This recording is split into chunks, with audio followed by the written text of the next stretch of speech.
जो घर में रहकर साधना कर रहे हैं उनको चाहिए किसी और का ना खाएं, अपनी मेहनत का कमाया हुआ ही भोजन पावे, चाहे जहां जाए, कहीं किसी और का ना खाएं। 10 रुपए का खाया है 20 दे दो, तुम्हारे को भगवत प्राप्ति करना है। कभी ऐसा नहीं कि रास्ते में भंडारा बट रहा है, हलवा बट रहा है, दबा के पा लिया, चलो यार कम से कम बचे तो 100-200 रुपए। नहीं बचे, नहीं, जिसके लिए आए थे वो सब ले गया। वो गृहस्थ आदमी को अगर किसी का पानी भी पियो तो 5 रुपया उसको दे दो, 2 रुपया दे दो, नहीं रुपया दे दिया, वहां 2-4 दोना पत्तल उठा करके आसपास सेवा, कुछ सेवा कर दो।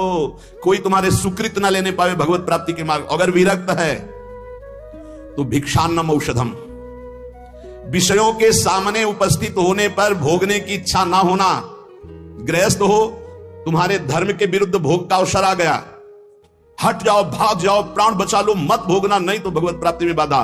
और विरक्त है, भोग सामग्री एकदम एकत्रित है, एकांत है, भोग लो, नहीं भोगना क्योंकि मुझे भगवत प्राप्ति करनी है। नेत्र से, वाणी से, मन से किसी भी दूषित भोग को ना भोगना। नेत्रों से भी भोगना होता है। आप मोबाइल में देख रहे हो या छुप के देख रहे हो, ये ऐसा दृश्य देख रहे हो, ये नेत्रों से भोग हो गया, ये आपको नष्ट कर देगा। नेत्रों से बहुत नष्ट हो चुके हैं, नेत्र ही है जो दिखा करके भ्रष्ट हो गए। किसी के सामने ना, तो एकांत में नेत्र से भोग भोगना, वाणी से, मन से बिल्कुल दूषित वार्ता करना, दूषित संकल्प करना, दूषित दृश्य देखना है, भगवत प्राप्ति करना है तो चाहे गृहस्थ हो चाहे विरक्त, बचो इससे। किसी भी प्राणी से अतिवाद करना, बहुत बातें करना, मित्रता बना लेना, वैर कर लेना, ये सब नहीं। भगवत प्राप्ति के मार्ग में भीष्म पितामह जो उपदेश कर रहे हैं, किसी के सामने अभिमान भरा वचन बोलना, अभिमान भरी क्रिया करना, अभिमान भरी चेष्टा करना, जैसे अभिमान हो जाता है। अहंकार भरी बात, अहंकार भरी क्रिया, अहंकार भरी कोई चेष्टा ना करे। यदि तुम्हें कोई क्रोध दिला रहा है तो तुम क्रोध ना करके मीठे वचन से ही उत्तर दो। जब किसी के यहां भिक्षा मांगने जाओ तो वो तुम्हें आदर दे तो उस घर में मत बैठना। भीष्म पितामह जी का है ये उपदेश। यदि तुम्हें किसी कोई निमंत्रण दे तो कभी मत जाना। भगवत प्राप्ति करना है ये विरक्त के लिए।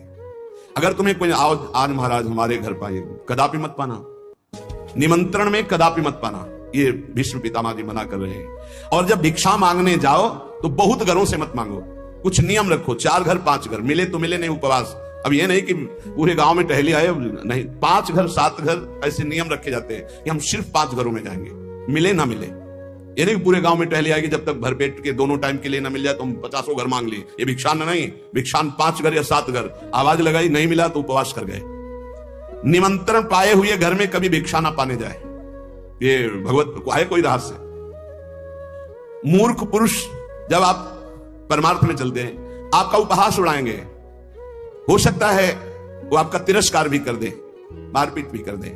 आप अपने हृदय में दुख ना मानने, हृदय में आनंदित रहें। कोई प्रारब्ध भोग का नाश हो रहा है और उसको डांटे नहीं, उसको मारे नहीं, उसके पर चिल्लाए नहीं, वो तो निमित्त मात्र है। भगवान आपके प्रारब्ध का क्षय करा रहे हैं। यदि भगवत प्राप्ति करना है, बहुत बार ये बातें आ गई है। आताताई पर भी कभी क्रोध करके उसे शाप ना दें। साप देने का मतलब है भजन का फल है। अगर भजन है, सच्चाई से चल रहे हो, आप अंदर से सोच ले बहुत सता लिया, अब तो भोगेगा, तो पक्का भोगेगा, इसमें कोई संशय नहीं, क्योंकि भजन एक अमोघ शक्ति है, जिधर जाएगी उधर। तो हमारा भजन मंगल के लिए कि अमंगल के लिए? तो कह रहे आताताई तुम्हें कितना भी सताए, तुम क्रोध करके उसे शाप आदि मत देना, कभी अंदर से बुरा मत चाहना। गृहस्थ के घर में जब धुआं निकलना बंद हो जाए, अब धुआं नहीं, गैस है, गैस के चूल्हा तो धुआं का कोई ज्यादा काम ही नहीं। जब मूसल की आवाज आनी बंद हो जाए, भीष्म पितामह के समय मूसल से कूटा जाता था, अब तो मूसल से नहीं, तो मशीनों से है। और जब सब भोजन कर चुके तब विरक्त को भिक्षा मांगनी चाहिए, मतलब लगभग 2 बजे। भिक्षा मांगने के पश्चात किसी नदी के किनारे या किसी देवालय में एकांत में बैठकर भगवान को अर्पित कर उसे पाए। गृहस्थ अपने कमाई से पाए, अधिक भिक्षा मत ले। श्री पूज्य सदगुरुदेव भगवान ने कहा कि टुकड़ा या 1 रोटी, बहुत अगर नहीं मिला है 4-5 घरों में, आखिरी घर में 2 रोटी मिल रही तो बस 2 रोटी, तीसरी रोटी हुई तो भिक्षा नहीं मानी जाएगी। ये सदगुरुदेव भगवान के मुख्य वचन। शुद्ध भिक्षा 1 टुकड़ा आधी रोटी, बहुत ज्यादा हो गया तो 1 रोटी। अब पता चला कि 5 घरों का आखिरी घर है, उसमें 2 रोटी मिल रही, तो फिर उससे 2 रोटी ले ले, तीसरी रोटी नहीं होनी चाहिए। जो अधिक भिक्षा ले लेता है उसे भिक्षान्न नहीं कहते हैं। ना मिलने पर प्रसन्न मुद्रा में वैसे ही शांत भाव से भजन करता हुआ दूसरे दिन जब अपने समय भिक्षा में जाता है, फिर उसी समय जाए। एक बार जब कोई बैठाल करके द्वार पर सम्मान पूर्वक विनय पूर्वक भिक्षा दे तो उसी समय हट जाना चाहिए, उसकी भिक्षा नहीं लेनी चाहिए। आओ महाराज, आपके तो दर्शन बड़े भाग्य से, लाओ कुर्सी बैठा लो, लाओ मां, गरम गरम रोटी बनाओ बाबा, उठे चल दे। द्वार में अंदर नहीं जाना है, द्वार में ही खड़ा और असम्मान पूर्वक भिक्षा, ना किसी का आसन ग्रहण, ना किसी के मृदु वचन, ना किसी की स्तुति, ना कोई अर्थ। जब रोटी मांगने निकले, किसी ने 10 रुपया दिया तो ऐसे कोई भिक्षुक है, भिखारी है इस बात के? नहीं, केवल आचार्य आदेश, प्राण पोषण के लिए अन्न, रोटी है तो दे, नहीं तो राधे श्याम चल दिया। सिंहवत व्यवहार, विविध प्रकार के व्यंजनों को ना खाए। अरे भाई बहुत विचित्र। भगवान की प्राप्ति के मार्ग में सबसे ज्यादा इस रसेंद्री पर दृष्टि डालो। बहुत विचित्र खेल है, बहुत विचित्र, बहुत सावधान। अब आज का जो वातावरण है, बहुत भोजन के लिए बहुत आगे चलकर और अव्यवस्था हो जाएगी। कैसे भजन होगा, कैसे भजन होगा? भगवान को अर्पित करके दाल रोटी खाओ, खूब हरि के गुण गाओ। अगर इधर उधर खान पान करोगे तो हम पक्का कह सकते हैं भजन तो नहीं हो सकता है। भजन का नाटक भले आप कर लो, भजन का नाटक कर सकते हो। भीष्म पितामह जी कहते हैं कि जो विरक्त भाव से भगवान के मार्ग में चले हैं, वो किसी उजड़े हुए खंडहर में या देवालय में या वृक्ष के नीचे या किसी संत का बनाया हुआ स्थान, उसमें वास कर, स्वयं का कुछ नहीं होना चाहिए। अपने शरीर निर्वाह केवल करना है। बने बनाए बिलों में वास कर लिया, घर गृहस्थी के यहां नहीं। विरक्त को घर गृहस्थी के यहां शयन नहीं करना चाहिए। हम भ्रमण किए हैं, बड़े संतों का संग किए, तो हमने देखा कि गांव के बाहर स्कूल, मंदिर या किसी बट वृक्ष के नीचे या भगवान शंकर का छोटा मंदिर, वहां घरों में गृहस्थों के सैया पे शयन करोगे और खूब भजनानंदी बनोगे तो सिद्ध ही हो तो प्रणाम, नहीं साधक है तो चौपट हो जाएगा, क्योंकि परमाणु वहां है। वहां गृहस्थी के परमाणु, घर गृहस्थी में बस मधुकरी मांगियो बाहर। बहुत सावधानी की जरूरत है। भीष्म पितामह जी कह रहे हैं, विरक्त को अपने मन को अचल और स्थिर करने के लिए कहां शयन करे?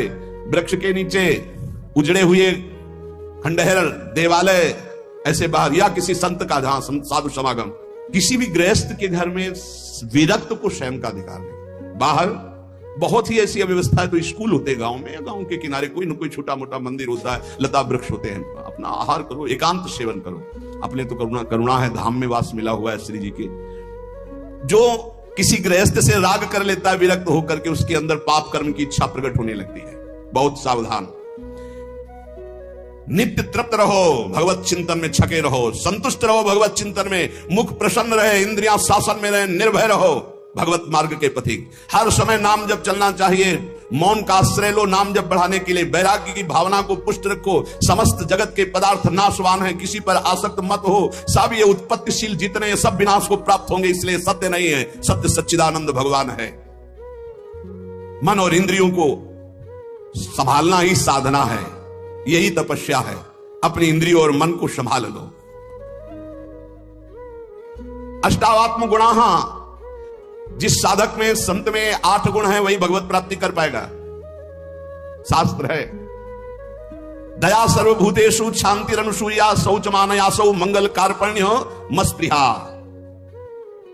कह रहे सबसे पहला है दया। दया सर्वभूतेषु। अगर आप साधक हैं, भजन मार्ग में हैं, परे वा बंधु वर्गे वा मित्रे द्वेष्टे वा सदा आपन्ने रक्षितव्यम तु दयैषा परिकीर्तिताः। दया किसे कहते हैं? अपने पराये का भेद नहीं है। मित्र हो या शत्रु हो, वो भारी दुख में पड़ा हुआ है, तो जितना हमें शारीरिक बल, बौद्धिक बल, तप बल प्राप्त है, हम उसका प्रयोग करके उसकी रक्षा कर ले, पर आसक्त ना हो। रक्षा करना, चाहे वो मित्र हो या शत्रु हो, कोई भी हो। साधुता का हृदय, भक्त का हृदय कैसा होता है? परे वा बंधु वर्गे वा मित्र द्वेष्टे वा सदा। वो पराया है, अपना ये भेद तो होता नहीं इस भगवत मार्ग के पथिक में। मित्र है या शत्रु है, अगर वो विपत्ति में फंसा हुआ है तो शरीर बल, तप बल, वाणी बल, हर बल के द्वारा हम उसकी रक्षा करेंगे, पर अपनापन नहीं करेंगे। जैसे मृग की रक्षा की, पर अपनापन ममता कर लिया तो अगला जन्म मृग का बना। दया बिना साधु कसाई, और दया करी तो आफत आई। इसलिए दया बहुत संभाल के। दया क्या? हमारे जितना बल है हम आपके कल्याण के लिए प्रयोग किया और अलग हो गए। आसक्त नहीं हुए, कभी उससे धन्यवाद पाने की इच्छा नहीं की, उसे दया कहते हैं। दूसरा, शांति। बाह्य चाध्यात्मिके चैव दुखे चोत्पादिते क्वचित न कुप्यति न वा हंति सा क्षमा परिकीर्तिता। ये साधक के लक्षण। पहला दया, दूसरा ऐसा क्षमा कि कोई आपको शारीरिक या मानसिक पीड़ा पहुंचा रहा है, आपको क्रोध नहीं आना चाहिए। उसे ना मारना है, ना कड़वे वचन बोलने, ना संकल्प के द्वारा उसको नष्ट करना है। इसी का नाम शांति, इसी का नाम क्षमा है। जिसके अंदर दया है, शांति, क्षमा है। ना गुणान गुणिनो हंति स्तौमि मंद गुणानपि नान्य दोषेषु रमते सानुसूया प्रकृतिता। गुणी के सद्गुणों का हनन अर्थात अपलाप न करना, किसी भी सद्गुणी में दोष ना निकालना। थोड़े गुण वाले प्राणियों को भी उत्साह बढ़ा देना भगवत मार्ग में, दूसरों के कभी दोषों पर दृष्टि डालकर उसे नीचा दिखाने के लिए न वर्णन करना, ये अनुसूया, इसे अनुसूया कहते हैं। दया, क्षमा, अनुसूया और अभक्ष परिहारश्च संसर्गश्चापि निर्गुणैः स्वधर्मैः च व्यवस्थानं शौचमें तत्प्रकीर्तितम्। पवित्रता, शौच, क्या? कभी भी अभक्ष पदार्थ ना खाना, जिसे शास्त्र निषेध करता हो कभी जबान पर नहीं जाना चाहिए। प्याज, लहसुन, मांस, मदिरा, नाना प्रकार के सब नहीं पाना चाहिए। एक बोले दीक्षा लिए थे कि पत्नी तो दीक्षा नहीं ले, पर वो प्याज लहसुन बना के खाती हो, कहती हम कोई गुरु मंत्र थोड़ी ले, अब हम क्या करें, फिर खाना ही पड़ता है। कैसे खाना पड़ता है? वो अपनी निष्ठा पे, तुम अपनी निष्ठा पे नहीं आ सकते। अपनी निष्ठा पे आना पड़ेगा, या वो बदले या तो तुम बदलो। तुम कंठी तिलक लेकर बदल गए कि तुम प्याज लहसुन खा रहे हो, पत्नी खा रही इसलिए नहीं भाई, दोनों हैं। एक ही जगह भोजन बनना है तो एक को तो सुधरना पड़ेगा, या तो फिर आप अपने लिए रोटी ले लीजिए और नमक से पा लीजिए। जय दिन आप नमक रोटी पाएंगे तय दिन उसका हृदय जलेगा और उसको सुधरना पड़ेगा, प्याज लहसुन छोड़ना पड़ेगा। लेकिन जो गुरुमंत्र लेकर के अभक्ष पदार्थ खाता है वो अपवित्र बुद्धि हो जाती है, भ्रष्ट बुद्धि हो जाती है, इसलिए बहुत सावधान। हमने कई बार प्रार्थना की कि प्याज लहसुन तमोगुणी है, वो भजन में बहुत बाधक है, इसलिए उसको कदापि नहीं पाना चाहिए। अभक्ष परिहारश्च, बासी भोजन, दूषित भोजन, ये अभक्ष जो पदार्थ बताया गया है उसे नहीं पाना चाहिए। दुर्गुण रहित प्राणियों का संसर्ग नहीं करना चाहिए। पवित्रता का मतलब केवल स्नान ही कर लेना नहीं है, अभक्ष पदार्थ नहीं खाना और कुसंग नहीं करना, कुसंग भी अपवित्रता है। और स्वधर्म में दृढ़ रहना, इसी को पवित्रता कहते हैं। पवित्र भोजन पाना, सत्संग करना और स्वधर्म में दृढ़ रहना सच्ची पवित्रता इसे कहते हैं। शरीरम पीड्यते येन शुशुभेनापि कर्मणा अत्यंतम तन्न कर्तव्य मनायासः च उच्यते। जो श्रेष्ठ भागवतिक कर्म के लिए अत्यंत कष्ट सहता है उसको अनायास तपस्या कहते हैं। भारी से भारी कष्ट को सहने के लिए तैयार है। बुखार है लेकिन हमें सत्संग में जाना है, शरीर पीड़ा में है लेकिन हमारी दिनचर्या है, हम प्रभु के दर्शन करेंगे जाके, हम सत्संग सुनेंगे जाके, हम अपने प्रभु की सेवा करेंगे, ऐसी होनी चाहिए। अनायास जो भगवत कृपा से तुम्हारे जीवन की पूर्ति के लिए आ जाए। प्रयास, विरक्त को प्रयास नहीं करना चाहिए, विरक्त को व्यापार नहीं करना चाहिए। विरक्त जो चाहे अनायासम। शरीरम पीड्यते येन शुशुभेनापि कर्मणा अत्यंतम तन्न कर्तव्यम अनायासा च उच्यते। किसी भी तरह विरक्त भाव वाले को, गृहस्थ को मेहनत करके कमा के अपने पर शरीर का पोषण, और विरक्त को अनायासम आकाश वृत्ति या मधुकर वृत्ति, ऐसे भाव से व्यापार आदि करके बुद्धि भ्रष्ट हो जाएगी, हरि और गुरु से विपरीत बुद्धि चली जाएगी। अरे भाई तुम कितना कमा सकते हो, देनहार कोई और है, देते रहते दिन रैन, लोग भरम मुंह पे करे तासो नीचे नयन। अरे वो लक्ष्मीपति जैसे, अरे जो चाहिए नहीं हो हमारे को क्या, हम तो हमें प्रभु चाहिए, फिर कैसे? बहुत सावधान, बहुत सावधान। कभी कभी गुरुजन संकोच करते हैं तो इशारा उनका समझना चाहिए, और जब वो प्रकट कह दे तो भूल जाओ। अगर कदम उसी मार्ग पर रखोगे तो बहुत दूर निकल जाओगे, बहुत फिसल जाओगे। अनंत जन्मों के बाद अवसर मिला है माया से मुक्त होने के लिए। प्रशस्ताचरणम नित्य म प्रशस्ति विसर्जनम एतद्य मंगलम प्रोक्तम मुनिभिस्तत्वदर्शिभी। सदैव गुरुदेव के उपदेश और शास्त्र सम्मत कर्म करना चाहिए, कोई भी अशुभ कर्म नहीं करना चाहिए। तत्वदर्शी मुनियों द्वारा बताए हुए मार्ग से सदैव मंगल होता है, इसे मंगल कहते हैं। स्तोकादपि प्रदातव्य मदीने नान्तरात्मना अहन्यानि यत्किंच कार्पण्यम ही तत् स्मृतम। अगर थोड़ी वस्तु मिली तो प्रसन्न रहो, अधिक मिली है तो प्रसन्न रहो, किसी भी स्थिति में असंतुष्ट मत रहो। प्रसन्नता ही सबसे बड़ी उपलब्धि है। संतुष्टायन केनवा, हर स्थिति में प्रसन्न रहना सीखो।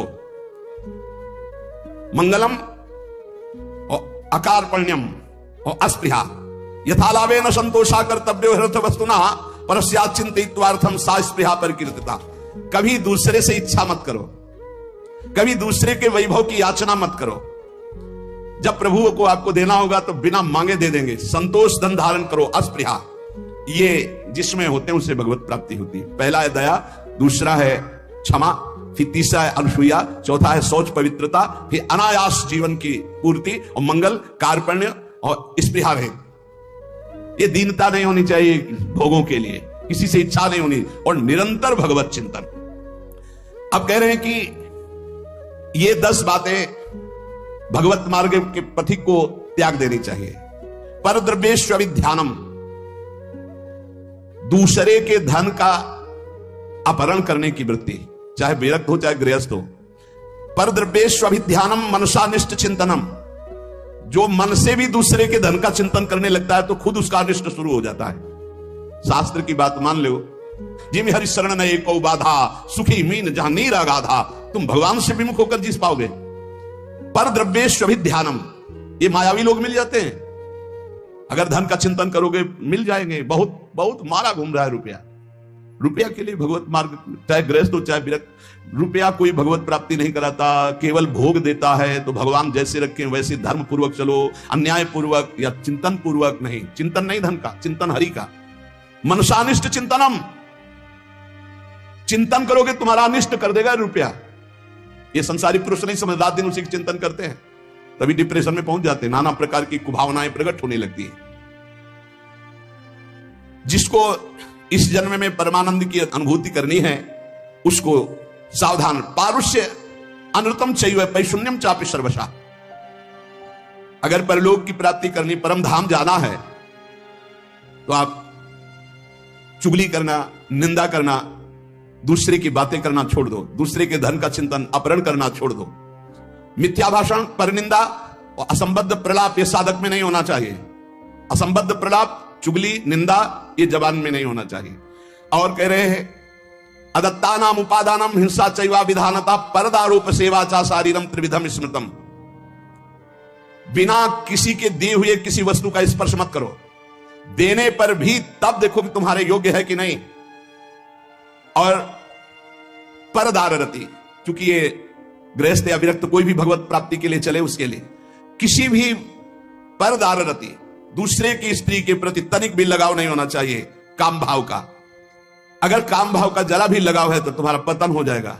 बहुत विचित्र समय कलिकाल का प्रभाव चल रहा है, इस पर दृष्टि ही नहीं जा रही।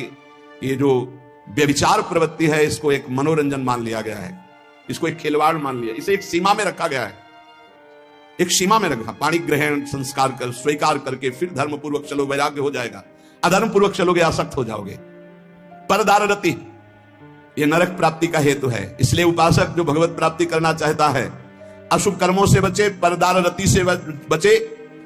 किसी भी तरह से जो अपवित्र वस्तु दी जाए उसको स्पर्श न करे। हमारे लिए क्या पवित्र, विरक्त के लिए हम भगवत मार्ग के पथिक हैं। जितना हमें चाहिए उतना मांग लेंगे, जो नहीं चाहिए वो हमारे लिए सब अपवित्र, हमें नहीं चाहिए, नहीं चाहिए। और गृहस्थ के लिए धर्म पूर्वक कमाई हुई वस्तु किसी के दान दक्षिणा या किसी का यह ऐसा स्वीकार न करे, बहुत हानिकारक होता है। दोषै प्रयुक्ता शरीरेण प्रवर्तमानो हिंसास्ते प्रसिद्धम मैथुनान्याचरति। जो दोषों को स्वीकार करके इस मार्ग में चलता बहुत बुरी तरह चारों खाना चित्त गिरता है परमार्थ में। कई तरह के मैथुन होते हैं, उन मैथुनों से बचे। अष्ट मैथुनों का वर्णन आया है। एक कुकर्म आचरण करने वाला कभी भगवत प्राप्ति के मार्ग में अग्रसर ही नहीं हो सकता। इसलिए शास्त्र है बहुत सावधानी से। गृहस्थ हो चाहे विरक्त, अगर शुद्ध सच्चिदानंद का आनंद लेना चाहते हो, दुखों से अपने आप को बचाना चाहते हो, तो हर प्रकार के मैथुनों से बचने की चेष्टा करें। पर पीड़न, दूसरे को कभी दुख ना दे। मिथ्या भाषण, कशोड़ भाषण, यह सब कुकर्म के अंतर्गत ही आता है। परद्रोह, अन्याय पूर्वक पर द्रव्य ग्रहण नास्तिकता पैदा कर देता है। पर द्रव्य अन्याय पूर्वक ये नास्तिकता पैदा कर देता है, भगवान से बिल्कुल विमुख कर देता है। भगवान छूट गए तो सब मिला मिलाया, सब प्राण छूटने के बाद कुछ नहीं तुम्हारे पास। भगवान है तो सब कुछ है, नास्तिकता ना ने पावे। पर द्रव्य ग्रहण से अन्याय पूर्वक, न्याय कहते हैं जो धर्म शास्त्र आज्ञा करते हैं, अन्याय पूर्वक धन ग्रहण करना ये नास्तिकता पैदा कर देता है। नास्तिकता क्यों आई है? क्योंकि पापाचरण है, तभी नास्तिकता आती है। उपासक को सावधानी पूर्वक दुष्संग से बचना चाहिए। दुष्संग कई तरह का होता है। यदि दुर्जनों का संग मिल जाए तो जैसे 10 वर्ष सत्संग करने से आप उज्जवल हुए, तो 10 दिन का दुर्जन का संग आपको नष्ट कर देगा। तो कहते दुर्जनस्य ही संगेन सुजनोपि विनश्यति प्रसन्नम जलमित्याहु कर्दमयि कलुषीकृतम। जैसे अति निर्मल जल बहुत दिनों में होता है, हिलन डुलन नहीं हुई, धीरे धीरे वो शांत निर्मल होता है, लेकिन उसमें जो ही कोई घुसेगा तो पूरा मलिन हो जाएगा। ऐसे ही मन को निर्मल करने में बहुत समय लगता है, लेकिन दुर्जन का संग चरित्र दूषित करके हृदय को मलिन कर देने में बिल्कुल देर नहीं लगती। इसलिए दुर्जनस्य ही संगेन सुजनोपि विनश्यति। बड़े बड़े सज्जन पुरुषों का नाश भी दुर्जन पुरुषों के संग से हो जाता है। एक बार यदि दुर्जन का संग हो जाए तो निकलना मुश्किल होता है। बड़े बड़े सज्जनों के हृदय में भगवत मार्ग पर अविश्वास पैदा करके नास्तिक बना दिया दुर्जनों ने। जब दुर्जनता का संग हो जाता है तो वो दुर्जन पुरुष बड़े बड़े सज्जनों के प्रति भी दोष दर्शन करता है। जैसे लोगों के साथ रहा जाता है, जैसे लोगों की बात सुनी जाती है, जैसे लोगों से हम बात करते हैं, वैसा स्वभाव बन जाता है। जब दुर्जनों का संग हो जाता है तो बड़े बड़े सिद्ध साधु के पास भी वो कुछ लाभ नहीं ले पाता, केवल दोष दर्शन। जो नाम जापक है उसके हृदय में इतना आनंद आ जाता है, वो कहता है मुझे ब्रह्मा का पद नहीं चाहिए, मुझे देवराज इंद्र का पद नहीं चाहिए, मुझे सार्वभौम सम्राट पद या रसातल का पद या योग सिद्धियां या मोक्ष पद भी मुझे कुछ नहीं चाहिए। मेरा मन केवल नाम में, प्रभु में लगा है, बस मुझे सब कुछ मिल गया। भगवत चरणारविंद की प्राप्ति नाम से हो जाती। अब मुझे क्या चाहिए, क्योंकि वही महालक्ष्मी चरण पलटती हूं उन्हीं चरणों को, वही चरण आपको मिल गए। आप क्या त्रिभुवन का मायामय खेल थोड़ी आकर्षण करता है। भगवान नाम रूपी चिंतामणि को पाकर क्षुद्र लौकिक कामनाओं के लिए उनका प्रयोग मत करना, विलंब हो जाएगा। महापुरुष मना कर दे। अपने आप व्यवस्था, अन मांगे आगे आवेगो, विश्वास करो, अन मांगे आगे आवेगो, क्योंकि तुम नाम जप कर रहे हो। स्वामी जी महाराज, स्वामी हरिदास जी, हरि भज छाण न मान नर्तन को, मति बंछे तिल तिल धन को, क्योंकि नाम जप कर रहे हो तो अन मांगे आगे आवेगो। थोड़ा पाप नष्ट होने दीजिए अपने। ध्यान रहे, भगवान अपने भक्त पर पूरी दृष्टि रखते हैं। तुमको कहना नहीं पड़ेगा, अपने आप पूर्ति हो जाएगी। तुम्हें जो चाहिए उचित अपने आप व्यवस्था हो जाएगी, पक्का हो जाएगी, पक्का हो जाएगी। विश्वास कर लीजिए। सर्दी नहीं आती और आपके वस्त्र की पहले प्रार्थना आ जाती है कि हम वस्त्र पहनाने के लिए आज्ञा कीजिए, ऐसा करें। किसी दिन भूखे रहे हो तो आप बताओ। हाँ, वासनाओं की पूर्ति के लिए बात अलग है, नहीं तो आवश्यकता की पूर्ति भगवान संपूर्ण सृष्टि की करते हैं। अब तुम मनमानी पापाचरण करोगे तो तुम्हारी आवश्यकता में बाधा तो पड़ी जाएगी, तभी तो तुम दुखी होगे। पापाचरण करने वाला ये नहीं कह सकता कि भगवान ऐसा मेरे साथ करते। तुम कानून के विपरीत चल रहे हो तो तुम्हें दंड तो भोगना ही पड़ेगा। श्री भगवान हमारा एक एक क्षण देख रहे हैं, किस समय क्या आवश्यकता। पक्का विश्वास करो। आप लोग चूंकि अहम की धरा से अपनी व्यवस्था कर रहे हो इसलिए नहीं जानते, अपने लोग बचपन से उन्हीं के आश्रित रहे। एक कदम कदम पर उनका प्यार दिखाई दिया कि वो कदम कदम पे हमारे साथ हैं, वो हमें देख रहे हैं आज भी, कदम कदम पे। सर्वज्ञ भगवान हमारा कभी अहित नहीं होने देंगे। अगर हम मांगेंगे भी तो नहीं देंगे। ध्यान रखना, अगर तुम्हारी मांग पूरी नहीं हो रही तो गुस्सा मत होना कि भगवान ने मांग पूरी, उसमें तुम्हारा अहित होने वाला था। इसलिए मेरी प्रार्थना है नामधारक उपासक से कि मिथ्या माइक प्रलोभनों को हृदय में स्थान ना दे, नहीं तो नाम का खर्चा हो जाएगा, प्रयोग हो जाएगा। हे, मणियों से बने हुई रत्न जटित पात्र को देकर कांच बदले में लेना कैसा रहेगा? मूर्खता कही जाएगी ना। मणिगण पुंज ब्रजपति छाणत हित हरिवंश कर गई कंचु। अगर प्रभु के भजन के बदले में संसार की कोई वस्तु पदवी ले रहे हो तो बहुत धोखे में हो गए तुम। मानो महामणियों से रत्न जटित पात्र को देकर कांच की प्लेट ले ले। इस दृष्टि से विचार करने पर भगवान जैसा हितैषी कोई है नहीं। अगर तुम मांगो भी तो इतनी छूट दे दो भगवान को कि प्रभु मेरे अंदर चाह है कि हो जाए, पर आप देख लेना अगर उचित हो तो, अनुचित लगे तो मेरे मांगने पर भी कदापि पूरी मत करना। भारी से भारी विपत्ति में भी तुम मुस्कुरा सकते हो, केवल नाम जापक हो तो, अन्यथा नहीं। परम आनंद, नए नए आनंद मांगल्य का स्रोत अंतःकरण में नाम उफान कर देता है। पकड़ो ये बात। नए नए आनंद, नया नया मंगल, नवम नवम, नयो नेह नव रंग नयो रस नवल श्याम वृषभान, ये नवम नवम। बड़े मजे की बात है कि नाम धारक साधक में असीमित प्रेम जागृत कर देता है, परम मांगल्य उपस्थित कर देता है। दुनिया का कोई भी ताप उसके हृदय में नहीं प्रवेश कर पाता। दुख और दैन्य से छुटकारा मिलकर शाश्वत शांति सुख को नाम प्रदान कर देता है। प्रभु का नाम सच्चिदानंद में परम चिंतामणि, परम कल्पतरु है। तुम जो चाहो प्राप्त कर सकते हो। अगर नाम जब चलता रहा तो कामना की भी पूर्ति हो जाएगी। वो कामना फंसा नहीं पाएगी, आप आगे बढ़ जाओगे यदि कामना करोगे तो। किंतु चिंतामणि कल्पवृक्ष कामधेनु स्वरूप नाम को प्राप्त करके कुछ मांगना ऐसा ही कुछ है जैसे सम्राट के सामने जाकर के किलो 2 किलो गाजर मूरी मांगना। क्यों? क्योंकि ये माया जनित कोई भी वस्तु मांगोगे तो विलंब तो हो ही जाएगा भगवत प्राप्ति में। और इसका क्या महत्व है? ये तो पूर्व प्रारब्ध व सुख दुख आते रहते हैं, इनको मांगने की जरूरत नहीं। मांगो तो सीधे प्रभु को मांगो, संसार को मांगो, संसार के मालिक को मांग लो, आप मिलो। ये तो अपने आप पीछे पड़ा रहेगा, पक्का समझो। ऋषेंद्री अच्छे अच्छे पदार्थ पाना चाहती, जनेन्द्री शरीर भोग करना चाहती, श्रवणेन्द्री मनोरंजन सुनना चाहती, एक एक इंद्री प्रकृति के सुखों को भोगना चाहती। जहां नाम मात्र केवल है, सुख नहीं है। लाख प्रवचन करे, लाख प्रवचन सुने, इंद्रियां और मन अपनी ही दशा में रहती। सोचो उन महापुरुषों को जिन्होंने, ये तो बहुत छोटी बात है सहना, भीषण यातनाएं दी गई उनके शरीर में कि आप अपने धर्म को छोड़ दीजिए, यातनाओं को हंसते हुए स्वीकार कर लिया। चित्त व्यथित हो जाता है कि प्रभु आपका विधान केवल महापुरुष ही सह सकते हैं, वही समझ सकते हैं, नहीं तो प्रश्नवाचक चिन्ह खड़ा हो जाएगा। आप कहां थे जब ऐसा हो रहा था? तो आप कहां थे? आपका व्रत है, करो सदा तिनके रखवारी, महिमा सुनी है, सीम की चाप सके को ताशु, बड़ रखवार रमापति। फिर ऐसा, पर वो प्रश्नवाचक चिन्ह शरणागति अधूरी कच्ची होने के कारण होती है। उन महापुरुषों का अपना अस्तित्व ही नहीं रह जाता है, केवल स्वयं भगवान ही बैठे होते हैं। तब ये स्थिति, उपासक सुख दुख को न देखे, इष्ट देव को देखे, अनुकूलता प्रतिकूलता को न देखे, अपने धर्म को देखे, अपनी उपासना को देखे, तभी वो आगे बढ़ सकता है। सच्ची कहते हैं, हृदय रो पड़ता है इन महापुरुषों की निष्ठाएं देख करके। वाह, कैसी धर्म निष्ठा है। देह प्राण ते प्रिय कछु नहीं, किसी का भी हो, देह और प्राण बहुत प्रिय है। लेकिन इन महापुरुषों ने, गुरुजनों ने देह प्राण की किंचन मात्र परवाह नहीं की। धर्म के लिए हम छोटी सी वस्तु भोजन, छोटे से इंद्रियों के भोगों के लिए अपने धर्म का त्याग कर देते हैं।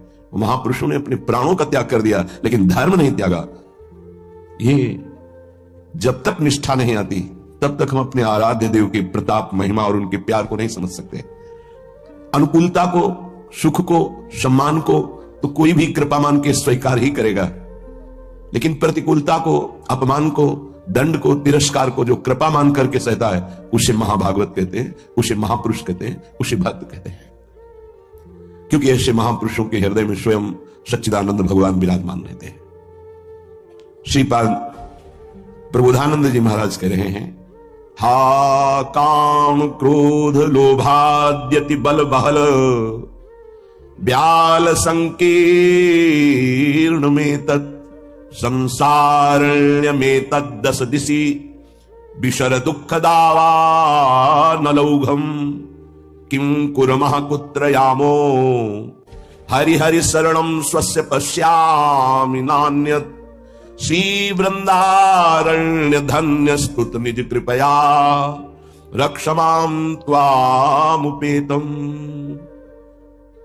हे वृंदारण्य, हे हरि, हे प्रियाजू, ये संसार बड़ी आग की ज्वाला है।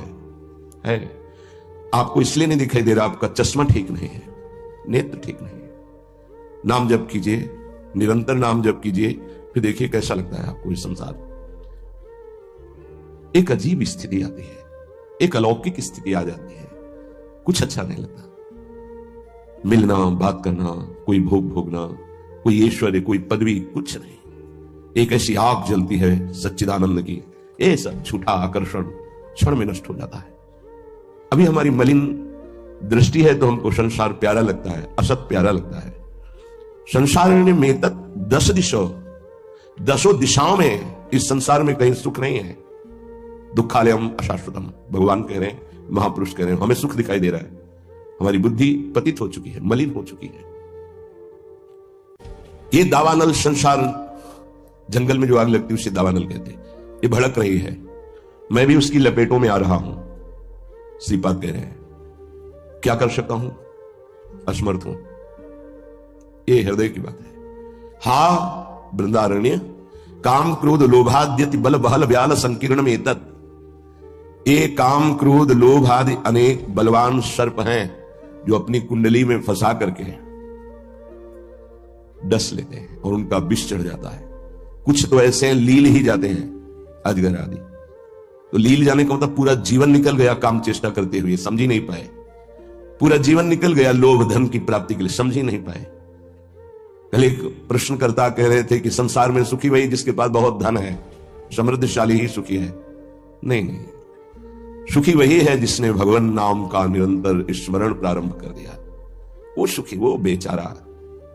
तुम्हें लगता है वो सुखी, बेचारा है। थोड़ी देर अगर उसके मन में अपने मन को मिला के देखो तो पता चलेगा उसका मन कितना जल रहा है, कितना दुखी है, कितना वासनाओं से गंदा हो चुका है। और शरीर छूटेगा तो बैंक बैलेंस यही रहेगा, वो गंदगी ढो के अगले जन्म में भोगेगा जाके। हाँ, माने ये असमर्थता का सूचक है। हाँ, वृंदारण्य किम कुर्मः, मैं क्या करूं, कुत्र यामो, कहां जाऊं, आपकी शरण ले लिया हूं। ये काम क्रोध लोभ आदि हिंसक पशुओं की तरह हम पर टूट पड़े हैं, या ब्याल वहल ब्याल संकीर्ण में तत्, इन्होंने हमें फंसा लिया है। देखो महापुरुष ये निर्विकार हैं, ये हमारी स्थिति को भांप कर बोल रहे हैं ऐसा। ये काम क्रोध लोभ आदि ये ब्याल सर्प की तरह मुझे अपने में बांध लिया है।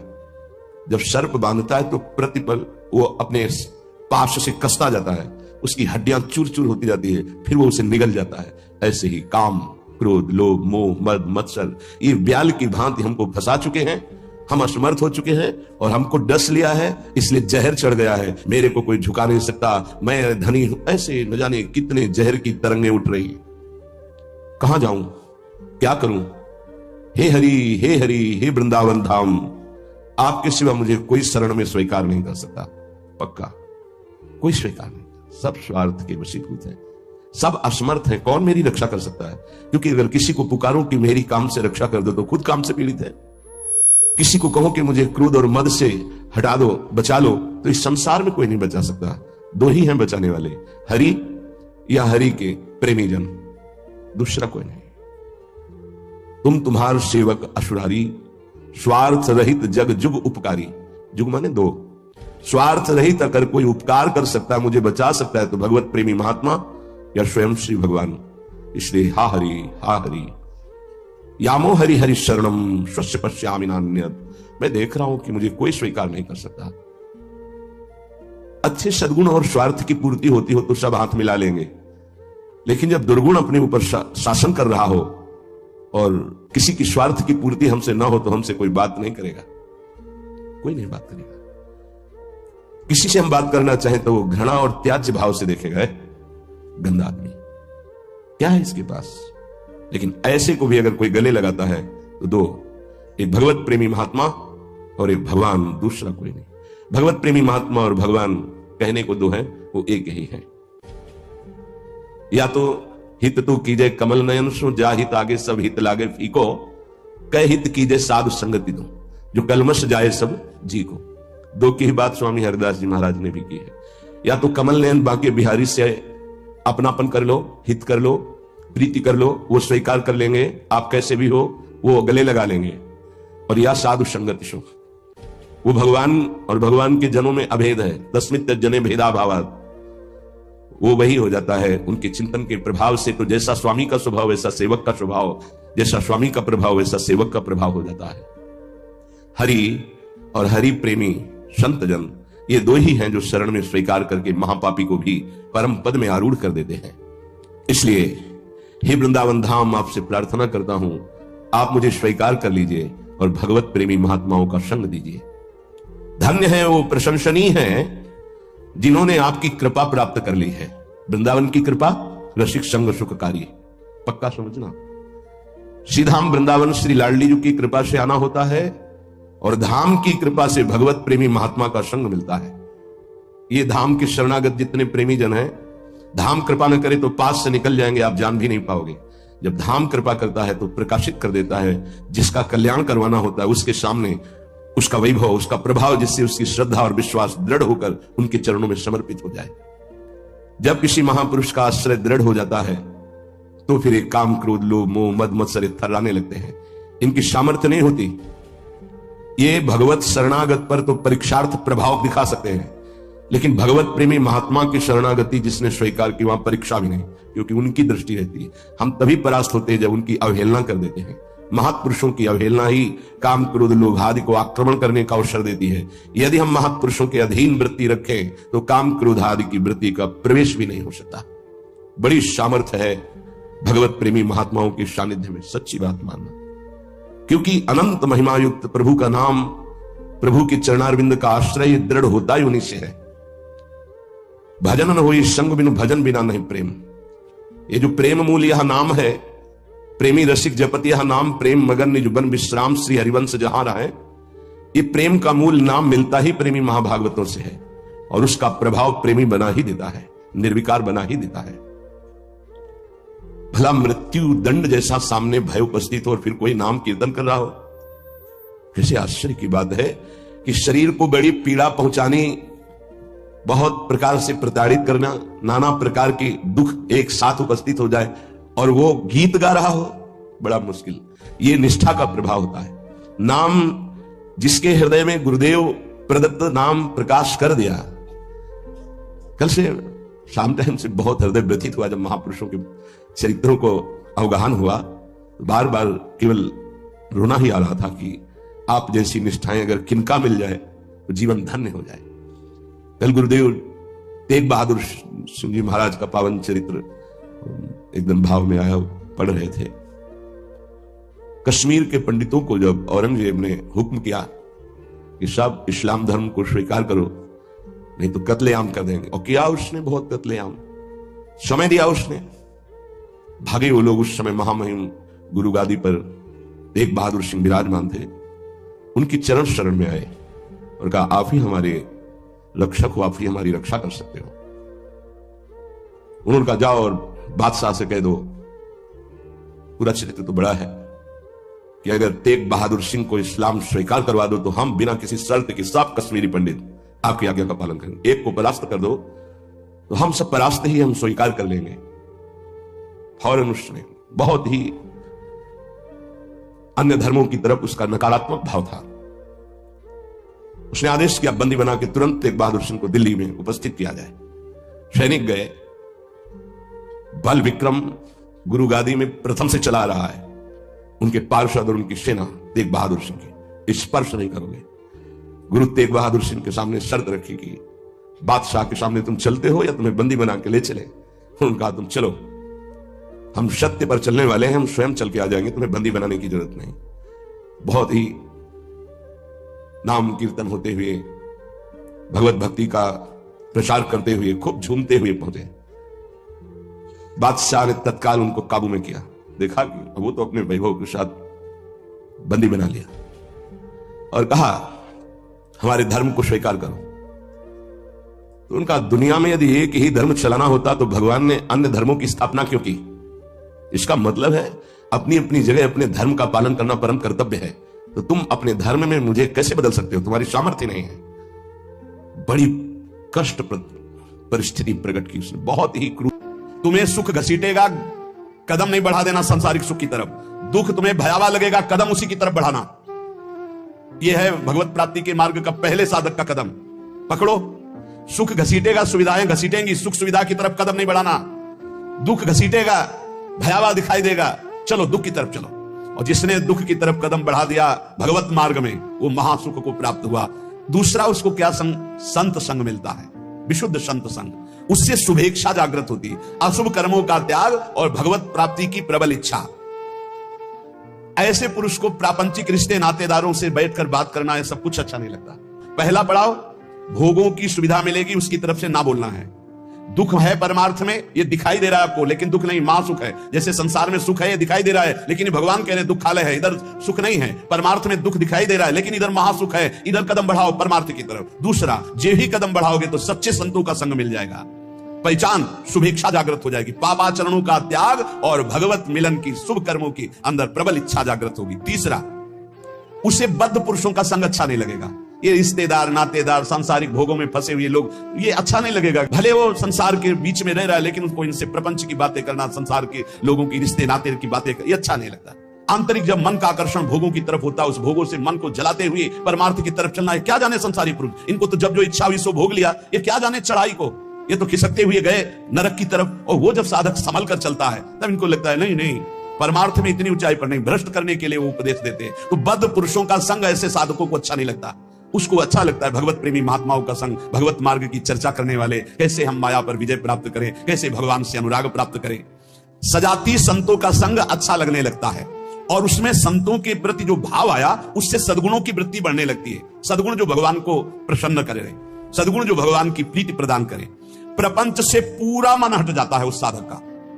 चौथी स्थिति आई, प्रपंच से पूरा मन हट जाता, बिल्कुल अच्छा नहीं लगता, जैसे स्वप्न झूठा, ऐसे संसार झूठा दिखाई देने लगता है। उमा कहूं मैं अनुभव अपना, सत हरि भजन जगत सब सपना। तब उसका हृदय बहुत ध्यान देने योग्य है, भगवान अपनी तरफ घसीटने लगते हैं। इतनी स्थिति के बाद ये संयोग वही बनाते हैं। श्री तुकाराम जी कहते हैं, फिर चित्त ऐसा घसीटते हैं, देव वसे ज्याचे चित्तिम त्याची घड़ावी संगति। ऐसा चित्त घसीटा कि अब तड़पड़ाहट प्रकट हो गई, व्याकुलता प्रकट हो गई, भगवत मिलन की चाह की। फिर भगवान सिद्ध सदगुरुदेव की समर्पण वृत्ति करवाते हैं। इसके बाद, इतने के बाद सिद्ध सदगुरुदेव की समर्पण वृत्ति कराते हैं। और जहां सिद्ध सदगुरुदेव की समर्पण वृत्ति हुई, उसके आचार विचार चिंतन सब उसी कोटि होने लगे। महापुरुषों का प्रभाव होता है कि बहुत कम समय में, जो हजारों वर्ष की साधना से नहीं होता, कम समय में परिवर्तन प्रारंभ होना शुरू हो जाता है। उसमें वो सब सामर्थ्य आने लगती है, वो सद्गुण आने लगते हैं, जिससे वो प्रभु को रिझा सके। श्री तुकाराम जी कहते हैं, फिर ऐसे जब महापुरुष का संग लाभ हुआ तो अवलंब दृढ़ हो गया, शरणागति पुष्ट हो गई, आत्मसमर्पण पुष्ट हो गया। उसके अंदर ये बातें आने लगी। उपास्य जो संप्रदाय अनुसार इष्ट देव प्राप्त हुए, उन इष्ट देव में सर्वभाव, श्री राधा वल्लभ मेरो प्यारो, जैसे यहां कह रहे हैं पंढरपुर निवासी पांडुरंगा में पूर्ण आसक्ति, ऐसे वृंदावन निवासी श्री राधा वल्लभ लाल में पूर्ण आसक्ति। बस राधा वल्लभ लाल को हृदय ध्यान मुख नाम, मेरो प्यारो राधा वल्लभ मेरो प्यारो, सर्वोपरि सबहिन को ठाकुर, सब सुखदानी हमारो प्यारो, मेरो प्यारो राधा वल्लभ मेरो प्यारो। अपने उपास्य देव में जब सदगुरुदेव की प्राप्ति हुई तो ऐसे चित्त आसक्त हो गया, हटाए नहीं हट सकता, प्राण प्यारे एकदम, वो हृदय का विषय। दूसरा, अपने आचार्य की वाणी में अपने इष्ट का जो जस गाया गया है, जैसे श्री तुकाराम जी कह रहे हैं श्रीमद् भागवत और श्रीमद् भगवत गीता, क्योंकि विठ्ठल भगवान श्री कृष्ण, तो श्रीमद् भागवत और श्रीमद् भगवत गीता प्राणों से भी अधिक प्यारी। ऐसे श्रीमद् चतुरासी जी, श्रीमद् राधा सुधाली जी, प्राण से भी अधिक प्यारी। सिद्ध सदगुरुदेव के मिलने पर इष्ट देव में परमासक्ति और इष्ट ग्रंथ में परमासक्ति। चतुरासी जी तो ऐसे हो जानी चाहिए जैसे कक्षा 1, 2, 3, 4 में ककारा मात्रा पहाड़ा याद हो जाता है ना, ऐसे याद हो जानी चाहिए चतुरासी जी। इष्ट ग्रंथ कंठ में विराजमान हो जाना चाहिए। तीसरा, ये अभेद भक्ति है। जैसे लोगों को, ज्ञानी जनों को ये बात बनी रहती है कि भक्ति करने वाले भेदभाव से युक्त रहते हैं। श्री तुकाराम जी कह रहे हैं ये अभेद भक्ति है। ये द्वैत से आगे अद्वैत और अद्वैत पद में स्थित मोक्ष सुख के भी त्यागी ये भक्तजन होते हैं। बड़ी ऊंची स्थिति होती है प्रेम की। अद्वैत सिद्धांत के आगे कौशल पूर्वक ये अभेद सिद्ध स्थिति प्राप्त होती है, इसी को प्रेम कहते हैं। इस प्रेम में द्वैत रहता ही नहीं है। वो जो नहीं समझ पाते वो समझते हैं भक्ति का मतलब है द्वैत, द्वैत नहीं, अभेद भक्ति, अद्वैत भक्ति, मोक्ष के परे की भक्ति और अभेद को सिद्ध करके प्रेम में स्थित हो जाना। अभेद के भेद किया निज अंग, पावे सारा जग प्रेम सुख, यह भंग श्री तुकाराम जी का। भक्ति की ऐसी पराकाष्ठा जिसमें एको ब्रह्म द्वितीयो नास्ति का अनुभव करके आगे बढ़ जाना, यह ज्ञान से भी श्रेष्ठ है। हरि विठ्ठल की प्रेम लक्षणा भक्ति, वही भक्ति वही ज्ञान, एक विठ्ठल ही जान।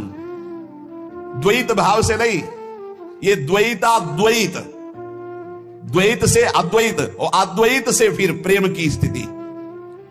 चौथा, मुख्य साधना गुरुदेव के द्वारा जो बताई हुई पद्धति है, उसमें विशेष रूप से दो बातों की विशेषता, एक तो नाम कीर्तन की विशेषता और एक गुण कीर्तन की विशेषता। भगवान की लीला कथाओं का श्रवण कथन और नाम कीर्तन, ये दो प्रेम लक्षणा भक्ति के लिए विशेष साधन है। और गुरु कृपा से दोनों खूब जोर से चलते हैं। अखंड नाम कीर्तन चलता है और वाणी लीलाओं का गायन चलता रहता है।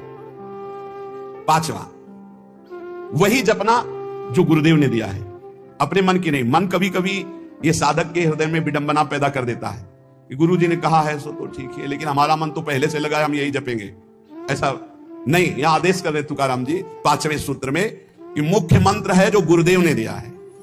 श्री हरि के अनंत नाम है, सभी सामर्थ्यशाली हैं, पर जो हमें गुरुदेव ने नाम दिया, मंत्र दिया, उसी में हमें आसक्ति करनी है और भगवान के शास्त्र नामों का कीर्तन करना चाहिए। कल भी चर्चा में आया था कि गोपाल शास्त्र नाम, विष्णु शास्त्र नाम।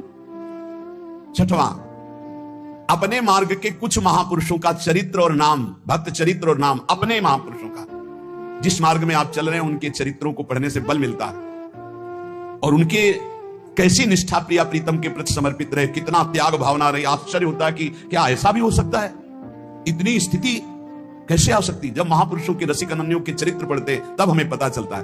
तो पांचवा, भक्त चरित्र भक्त सुमिरन होना चाहिए प्रत्येक उपासक के जीवन में, बहुत लाभ मिलता है। छठवां, आदि गुरु में निष्ठा होना। हमारी आदि गुरु प्रियाजू हैं, हमारी इष्ट भी प्रियाजू हैं, हमारी संप्रदाय की कर्ता भी प्रियाजू हैं, हमारे मंत्र भी प्रियाजू हैं, हमारी नाम भी प्रियाजू हैं। राधाई वेष्टम संप्रदायिक कर्ता आचार्यो राधा मंत्रदः सदगुरुश्च राधा मंत्रो राधा, सब कुछ हमारी राधा है। कितना हमें सौभाग्य मिला कि हमारी सब कुछ श्री राधा है। मंत्र भी राधा, नाम भी राधा, मंत्रदाता गुरु भी राधा, आचार्य भी राधा, संप्रदाय स्थापना करने वाली भी राधा, और जो इष्ट देव है वो भी राधा, और हमारा निवास स्थान भी राधा चरण अरविंद, श्री राधा जो चरण निवास जस वर्णो हरिवंश विलास। आदि गुरु में निष्ठा होना, आदि गुरु ऐसे आचार्य को कहते हैं। तो आचार्य भी सजनी श्री किशोरी जी की स्वरूप ही है।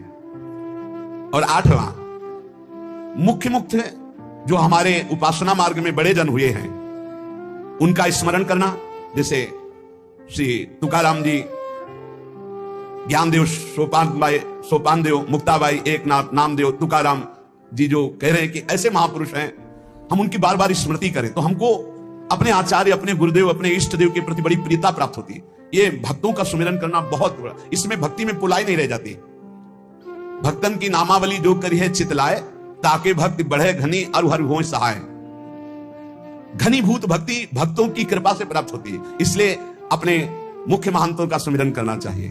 भगवत कृपा से ये भी होता है, श्रृंगार आरती के बाद प्रारंभ होता है, हम सोइन साधन सो पंगत, जिनको नाम लेत दुख छूटत, सुख लूटत तीन संग, हम सोइन साधन सो। हमारे जितने मुख्य महापुरुष हुए हैं, जब हम इनका सुमिरन करते हैं तो इनके भजन का छठवां हिस्सा हमारे हृदय में जागृत हो जाता है। ये हमने महापुरुषों से सुना है। हम जिन महापुरुष का चरित्र पढ़ते हैं, जिस महापुरुष का स्मरण करते हैं, उसके भजन का छठवां हिस्सा, तभी तो माया पर विजय प्राप्त करके भगवत प्राप्ति करते हैं। नवा, प्रधानता कीर्तन अपने आचार्य प्रदत्त कीर्तन की ही रखनी चाहिए, कोई मनमानी नहीं। जैसे तुकाराम जी, जय जय राम कृष्ण हरि, जय जय राम कृष्ण हरि, जय विठल जय विठोबा, जय जय राम कृष्ण हरि। अपने आचार्य, अपने गुरुदेव के द्वारा दिया हुआ कीर्तन। जैसे अपने लोग जय जय राधा वल्लभ श्री हरिवंश, जय जय श्री वृंदावन श्री बनचंद। बनचंद महाप्रभु हरिवंश चंद्र जी के प्रथम पुत्र का जो यहाँ के तिलकैत अधिकारी हुए, और बनचंद कहते प्रिया प्रीतम को। वृंदावन के चंद्रमा श्री श्यामा श्याम, जो जैसा भाव कर पावे। बनचंद जो नाम रखा गया वो प्रिया प्रीतम के ही उससे रखा गया। प्रिया वृंदावन के चंद्रमा श्री प्रिया प्रीतम, ये नाम रखा गया महाप्रभु के बड़े पुत्र का। जैसे श्री कृष्ण चंद्रजू महाराज, श्री गोपी नाथजू महाराज, तो ये सब प्रभु के ही नाम तो रखे गए। तो ये जो बनचंद है ये प्रिया प्रीतम का संबोधन है कि प्रिया प्रीतम जो वृंदावन के चंद्रमा युगल चंद्र है। जय जय राधा वल्लभ श्री हरिवंश, जय जय श्री वृंदावन श्री बनचंद। तो प्रधानता अपने आचार्य गुरुदेव प्रदत्त कीर्तन की ही रखे कीर्तन में। और पूज्य जितने विश्व के संत महात्मा हैं, विश्व के, भारत के ही नहीं, अतिथि संत भक्त, ये सब जो श्री कृष्ण से संबंध मानने वाले हैं, ये सब हमारे पूज्य हैं। ऐसी सदैव भावना रखें। तुलसी की माला, गले में तुलसी की कंठी जरूर हर समय बंधी रहनी चाहिए। अगर टूट जाए तो एक प्रसादी करके पहले से ही रखनी चाहिए। प्रत्येक साधक को एक प्रसादी तुलसी पहले से अपने पास रखनी चाहिए। कभी कंठी अगर भंग हो जाए तो जब तक उसे हम ठीक ना करवाएं तब तक नई तुलसी की कंठी बांध लें, और अगर वो ठीक होने लायक नहीं तो यमुना में प्रवाहित कर दे। अगर ठीक होने लायक है तो गुरु प्रदत्त कंठी पुनः ठीक करवा के उसी को बांधे। पर जब तक नई कंठी हमारे पास प्रसादी नहीं होगी तो फिर हमारा गला खाली रहेगा। एक मिनट भी खाली गला नहीं रखना, ये हमारी वैष्णव पद्धति है। गले में तुलसी की माला और नाम जप के लिए तुलसी की माला, गले में तुलसी की कंठी और तुलसी की माला से ही नाम जप होता है। हमारा जो वैष्णव जनों का नाम जप होता है वो तुलसी की माला से होता है। श्री तुकाराम जी कह रहे हैं महाव्रत, निरंतर भगवान का चिंतन करना, और जैसे उनके मार्ग में एकादशी व्रत रहना, रात भर कीर्तन करना, शिवरात्रि का व्रत रखना, कृष्ण जन्माष्टमी का व्रत रखना, और पंडरीकनाथ की यात्रा करके रात में जाके कीर्तन करना। 12वां महातीर्थ, अपने इष्ट देव के संबंध से जो तीर्थ स्थल है उनमें यात्रा करना या वहां वास करना। अपने लोगों को तो परम सौभाग्य स्वामिनी जी ने दे दिया, वृंदावन वास, नित्य उनकी लीला स्थली, यही लीला कर रहे हैं। महातीर्थ श्री तुकाराम जी अपने क्षेत्र में कह रहे हैं, जैसे पंढरपुर, त्र्यंबकेश्वर, आलिंदी, पैठण, सासवड़, चंद्रभागा और महान संतों के स्थान गंगा, गोदा, यमुना, तीर्थ, काशी, द्वारिका, जगन्नाथ, इन सब की यात्रा करना वैष्णव जनों का। अपने लोगों की अनन्य निष्ठा, व्रत 84 कोष, सीधा वृंदावन, बस ये अनन्य निष्ठा है। 13वां वर्ज, ये बातें कभी नहीं होनी चाहिए वैष्णव में। पराई स्त्री का काम भाव से स्पर्श, संयोग, दृष्टि, चिंतन, संभाषण पूर्ण रूप से त्याग होना चाहिए। पराई स्त्री की वैष्णवजन गृहस्थ भी होते हैं, वैष्णवजन विरक्त भी होते हैं। तो जो गृहस्थ हैं वो अपनी स्त्री में धर्मानुकूल, और जो विरक्त हैं भगवत भाव से।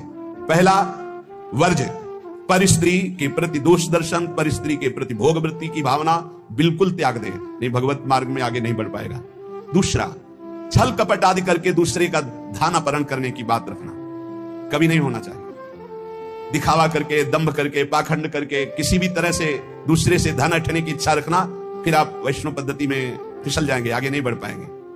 तीसरा, किसी की भी निंदा करना नहीं करना, पर निंदा बिल्कुल ना सुननी है ना करनी है। अगर वैष्णव धर्म में स्थित रहना है, परमानंद प्राप्त करना है, पहला नियम किसी भी माता बहन के प्रति काम भाव नहीं। दूसरा नियम किसी के भी धन को किसी भी तरह से ठगाई ना करे। तीसरा, पर निंदा ना सुने ना पर निंदा करे। चौथा, जो संतों ने भोजन निषेध किया वो नहीं करना चाहिए। मांस, मद्य, मछली, अंडा और जैसे प्याज लहसुन, इनको त्याग।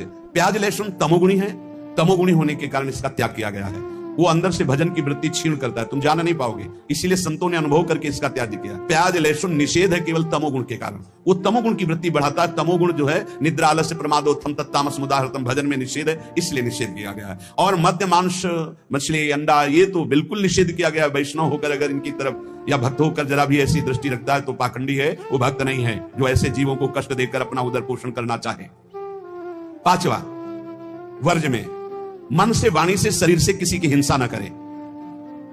ये काया वाचा मानुषा अगर किसी को दुख देता है तो भगवत मार्ग में नहीं चल पाएगा। इसलिए भगवत मार्ग पुष्ट करने के लिए स्वयं कष्ट सहे, दूसरों को कष्ट न दे। आचरण, जो अपने धर्म के आचरण उन्हीं का पालन करे। जो हमारे गुरुदेव ने, हमारे आचार्य ने हमारा दिनचर्या बना दी, जो हमारा नियम बना दिया, हमको उसी के अनुसार चलना है। अपने आचार्य प्रदत्त धर्म में स्थित रहने में कभी संकोच न करें। दूसरा क्या करता है मैं नहीं देख रहा, हमारे आचार्य ने जो हमें आदेश किया हमको उसी मार्ग में चलना है। जो विधि निषेध किया गया उसका पालन करें। ये नहीं करना, ये करना है, इसे विधि और निषेध कहते हैं। विधि कहते हैं ये करना है, निषेध नहीं करना है। जो कहा गया है वैसे ही चले। प्रभु को प्रसन्न करने के लिए संतों के जो उपदेश हैं वो सर्ववंद्य हैं। इसलिए अपने धर्म के अनुसार जो आचार्य ने आपको उपदेश किया, गुरु ने उपदेश किया, जो ऐसे चलता है वो कर्म बंधनों पर विजय प्राप्त कर लेता है। 15वां, वैष्णव का परम स्वभाव है परोपकार करना, दूसरों को सुख पहुंचाना। सर्वम विष्णुमयम जगत, सब भगवत स्वरूप है।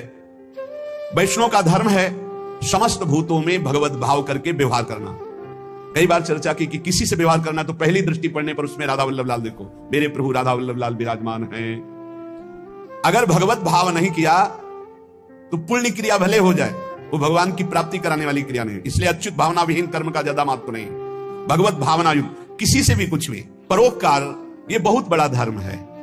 कोई बीमार है, कोई कष्ट में है, कोई वृद्ध शरीर है, हमें अवसर मिले तो हमें सेवा करनी चाहिए। अगर हमारे पास अर्थ है, कोई बीमार है, वो अर्थ की अव्यवस्था कारण सही औषधि नहीं उसकी हो पा रही, हमें कूद पड़ना चाहिए, हमें सहयोग करना चाहिए। धन की सार्थकता है इसी बात में कि दूसरों को हम सुख प्रदान कर सके। परोपकार सबसे बड़ा धर्म है। परहित सरिस धर्म नहीं भाई, पर पीड़ा सम नहीं अधमाई। श्री तुकाराम जी महाराज कह रहे हैं कि जब हृदय में भ्रांति उत्पन्न हो जाती है, भ्रांति क्या, भगवान में सुख है ये ना मानकर, भोगों में सुख है ये मानकर जब जीव बहने लगता है तो लुभायमान हो जाता है भोगों से, तो उसको सुख नहीं मिलता। यद्यपि जहां भोग भोग रहा है वहां भी परमात्मा है, क्योंकि परमात्मा के बिना कहीं कोई सत्ता ही नहीं। तो कह रहे हैं वो ऐसे लोग हैं जैसे जोंक या चीचड़, जैसे थान के पास ही वो चीचड़ लिपटा हुआ है पर वो दूध नहीं पिएगा, वो खून चूसेगा। ऐसे ही जहां तुम भोग दृष्टि कर रहे हो वही परमात्मा है, उसमें ही परमात्मा है। और सही पूछो तो वही परमात्मा है, क्योंकि जड़ चैतन्य वही बना हुआ है। तुम जिसे भोग दृष्टि से देख रहे हो, चीचड़ की तरह तुम दुख भोग रहे हो, उस सुख सिंधु परमात्मा को नहीं समझ पा रहे। जैसे जोक है लिपटेगी वो खून ही पिएगी, जैसे मेढक आदि है तो वहीं इस तालाब में है, पर सरोवर में खिला हुआ कमल है, उसको पराग को नहीं पान कर पाएंगे, पराग का पान भौरा ही करता है। ऐसे वैष्णोजन भौरे हैं और भगवत विमुख ये चीचड़, जोंक और मेढक के समान टर टर व्यर्थ बातें करना और दूसरों को दुख देना, सुख भोगने के लिए हिंसा आदि तक में उतर जाना। वैष्णव पराग सेवी, भगवत आनंद सेवी भौरे के समान है। सदाचरण, नाम जप और नाम निंदकों से दूर रहना। जो भगवान के नाम की निंदा करते हैं, ये जोंक हैं, ये खून पिएंगे, ये चीचड़ हैं, दूध नहीं पिएंगे, परमानंद नहीं भोगने वाले, ये नाना प्रकार के क्लेश भोगने वाले। ऐसे लोगों से दूर रहो जो भगवान की निंदा करते हैं, भगवान के नाम की निंदा करते हैं, भगवत मार्ग की निंदा करते हैं, वैष्णवों की निंदा करते हैं। भगवान का नाम एक नौका है। जो भगवान का नाम जपता रहता है मानो सुदृढ़ नौका में बैठा हुआ है। बिल्कुल चिंता मत करो, आप नाम जप करो, निश्चित आपको भगवत प्राप्ति हो जाएगी। श्री तुकाराम जी कहते हैं, भव सिंधु के पार ले जाने वाली सुदृढ़ नौका नाम है। बस बैठ गए नाम में तो आप किसी की मत सुनो, ये आपको पार कर देगी।